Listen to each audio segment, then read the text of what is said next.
E vamos agora a Brasília. Délio Rocha traz informações da capital federal. Délio, muitos assuntos são discutidos aí em Brasília. Você que é correspondente da TV Cidade Verde na capital federal sabe que nesses corredores e nesses plenários existem muitos debates acontecendo. Um deles trata justamente da segurança dos estudantes nas escolas. Como é que esse debate está sendo tratado aí, Délio Rocha? Boa tarde para você. Joelson Jordani, boa tarde para você, para o Elivaldo, boa tarde a todos que nos acompanham pelo Jornal do Piauí. Olha, Joelson, tem hoje uma comissão aqui, aliás, uma frente parlamentar que prevê o combate à violência nas escolas. Essa comissão, inclusive, é presidida pela deputada federal Rejane Dias, do PT do Piauí, e já tem aí muito trabalho para mostrar, viu, essa comissão. E ao meu lado está a deputada Rejane Dias, que vai dar mais detalhes. O Joelson Jordani estava exatamente falando dessa frente parlamentar de combate à violência nas escolas. Eu queria saber o balanço do trabalho feito até agora, deputada. Boa tarde. Muito boa tarde, Délio. Boa tarde também, Joelson, né, Elivaldo, a todos que estão nos ouvindo. E dizer, né, que a frente parlamentar está andando, graças a Deus. Temos apresentado alguns projetos, entre eles a questão da inserção do psicólogo e mais o assistente social, no âmbito realmente da própria escola, porque entendo que isso é muito importante para dirimir conflitos, né? E tanto é que foi aprovado o projeto de lei, infelizmente tivemos aí, aconteceu o veto, não foi do presidente. Na próxima semana está previsto ser votado a questão do veto, então já há um sentimento muito bom no sentido de que aconteça a derrubada desse veto. O que realmente ocorreu, acho que há uma má vontade mesmo do governo, porque, mas é porque vai de alguma forma repercutir nas finanças, vai criar despesas, né, para os estados e municípios, sendo que a proposta não foi essa. A proposta era exatamente aproveitar os profissionais que já trabalham, por exemplo, nos CRAS, nos CREAS, e de tal maneira que eles possam também atender dentro das escolas. Então a gente caminhou nesse sentido. Eu acredito que a derrubada do veto vai acontecer. Inclusive eu recebi agora aqui no meu gabinete, na semana passada, os representantes aí, Serviço Social e Psicologia, e eles dizendo assim: olha, deputada, a gente precisa muito do apoio de vocês. E aí eu marquei uma reunião lá na bancada feminina, porque a bancada feminina aqui da Câmara ela é muito forte, ela tem um peso muito grande, e praticamente foi unanimidade ali, só o Novo que destoou, mas depois eles compreenderam a importância de que não vai gerar impacto financeiro nenhum para os municípios e estados, então a tendência é que haja uma unanimidade na derrubada desse veto. Deputada, a senhora faz parte da Comissão de Educação aqui na Câmara, milita há muito tempo nessa área da educação, e eu queria saber a sua opinião sobre a militarização das escolas, né, que tem sido uma bandeira do presidente da República e de muitos governadores pelo país. Então, a questão da militarização, nós tivemos uma experiência muito boa lá em Teresina, de forma específica. O que era que eu defendia naquela época? Tem bairros que, por conta mesmo da violência, dos altos índices, você tem dificuldade até de colocar um professor para lecionar naquela determinada escola, porque apavorado, né, com a questão mesmo do aumento da violência, acirramento, né, de ânimos entre os alunos. Então eu me deparei com isso, eu tive essa dificuldade. Então, quando a gente pensou na primeira escola lá em Teresina, nós pensamos na ampliação nesses casos, nesses bairros realmente onde a situação é muito crítica. Lembrando que isso é opcional, né? Ou seja, os pais têm a opção de colocar numa escola dessa, como também tem a opção de colocar numa escola de tempo integral, ou numa escola de ensino regular, ou numa escola profissionalizante. É mais uma opção, né? O que não pode, eu não concordo, é querer militarizar todas as escolas, mas sim deixar que o aluno, os pais, escolham a melhor opção para o seu filho. Temos uma pergunta do estúdio. Deputada Rejane, começa a circular aqui em Teresina a informação de que a senhora poderia, ou estava sendo cotada, para voltar para o primeiro escalão do governo.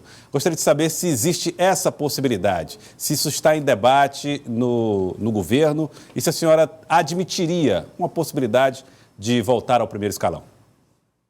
Possibilidade de voltar para o primeiro escalão do governo, se existe a possibilidade? Não é essa possibilidade. Eu estou muito focada aqui na Câmara, nos projetos, que graças a Deus já vão 3 projetos já aprovados aqui na Câmara, já do início desse ano para cá, né? Inclusive tivemos 2 projetos também da minha autoria aprovado aqui na Câmara, que é a questão do enfrentamento ao suicídio e à automutilação. Então, vai haver a ideia que se haja uma mudança no Código Penal. Foi, na verdade, apensado esses 2 projetos que têm como objetivo aumentar a pena para quem induz pessoas ao suicídio e à automutilação. E, além disso, a questão dos provedores. A gente sabe que, infelizmente, as redes sociais, você tem que tomar muito cuidado com as redes sociais. Nós vemos casos de pessoas se suicidando e ali repassando pelo WhatsApp. Então, quem está com problema de saúde, quem está com um problema como esse, vendo pessoas cometendo suicídio, se jogando até mesmo das pontes, não deixa de induzir também essas pessoas. Então, os provedores também serão penalizados por exemplo, ao demorar a tirar imagens como essa. Mais uma pergunta do estúdio. Elivaldo Barbosa tem uma pergunta agora sobre política. Deputada, boa tarde. O tema agora é política, deputada. A senhora viveu uma situação de política aqui em Teresina em 2012, eu lembro bem. A senhora ensaiou uma candidatura, acabou enfrentando uma prévia, não dando certo. Hoje o PT de Teresina pretende decidir um pré-candidato à prefeitura da capital. O que a senhora recomendaria para a decisão mais prudente do partido em Teresina, visando as eleições municipais do próximo ano em Teresina? Elivaldo, eu vou repassar a pergunta. Não está conseguindo ouvir, o retorno não está funcionando. O Elivaldo Barbosa está exatamente falando sobre candidatura em Teresina, o que é mais prudente para o Partido dos Trabalhadores, né, na decisão do candidato para o próximo ano. Olha, o partido já começou a conversar sobre isso, né? Há uma tendência de apresentar uma candidatura própria, né, com um nome que possa ter as condições de competitividade, que seja um nome que consiga conciliar o maior possível de partidos, mas principalmente que caia na graça do povo, né? E então, há essa tendência do partido, pelo menos que eu já tenho acompanhado aí, é de que o PT realmente vai ter candidatura própria à Prefeitura de Teresina. Deputado, um assunto muito quente hoje no Congresso Nacional é a nova fase da CPMI, das fake news. Hoje entrou na fase de oitiva, nesse momento está sendo ouvido o deputado Alexandre Frota, que era um aliado do governo e hoje um crítico aí ferrenho do presidente da República. E o que a gente pode esperar do trabalho dessa CPMI? Então, eu acho que esse é um tema muito caro à população brasileira. Nós tivemos a última eleição presidencial foi muito questionado o uso das fake news, né? Então, eu entendo que isso é uma ameaça à democracia, porque são notícias falsas, mas que, de certo modo, induz a população ao erro. Então, eu acho que é oportuna, ela é necessária para esclarecer esses fatos que ocorreram, essas denúncias que aconteceram aí nas últimas eleições, e a partir disso combater esse tipo de coisa, porque não afeta só um processo eleitoral e democrático, né? Afeta, de uma forma geral, a nossa própria democracia, né? Mas também afeta as pessoas. Imagine alguém soltar uma notícia falsa contra a sua honra, até você explicar que aquilo ali não é daquele jeito. Imagina o dano que não causa a sua imagem. Então é bom lembrar que qualquer um está sujeito a uma situação como essa. Então são notícias falsas, são notícias mentirosas, que não pode de forma alguma ser disseminada e passar como verdade para destruir as pessoas. Deputada, também falando aqui um pouco sobre o clima no Congresso Nacional, principalmente depois da crise interna no PSL, até que ponto isso pode contaminar as discussões que são travadas aqui na Câmara e no Senado? Pois é, né? Aqui a Câmara, né? O Congresso Nacional, sempre muitas novidades, sempre acontece uma coisa ou outra, faz parte da dinâmica. Então, o próprio presidente aí está tendo muita dificuldade com o próprio partido dele, né?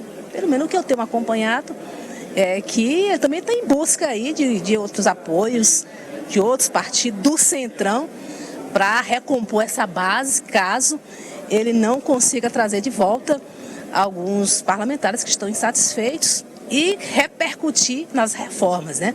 Tem a reforma trabalhista, daqui a pouco vai chegar a reforma administrativa também. E eu tenho visto, assim, eles se mexerem nesse sentido, em busca de novos apoios.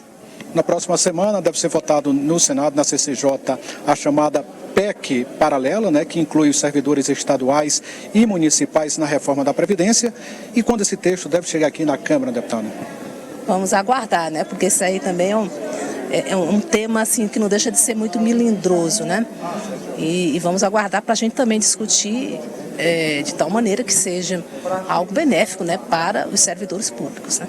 Deputado, outra proposta que também está inserida na reforma da Previdência é as regras para os militares, as regras de aposentadoria dos militares. E aí, no projeto original, foi inserido os PMs e os bombeiros militares, né? E qual o impacto que isso pode ter, por exemplo, para o estado do Piauí, deputado? Bom, isso aí também está em discussão. A própria bancada do PT está analisando junto aos governadores. Querem ouvir os governadores para que a bancada se posicione, né? Ontem a gente viu aqui uma discussão muito acalorada, né? Porque o alto escalão foi contemplado, né, com relação à reforma dos militares como um todo, Forças Armadas, enfim, mas deixaram realmente os cabos, enfim, aí fora, né, desse aumento linear que eles propõem.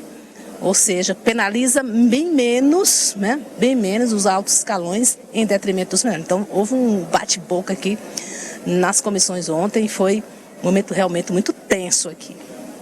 Tá bom, deputada Rejane Dias, muito obrigado aqui pela sua participação no Jornal do Piauí.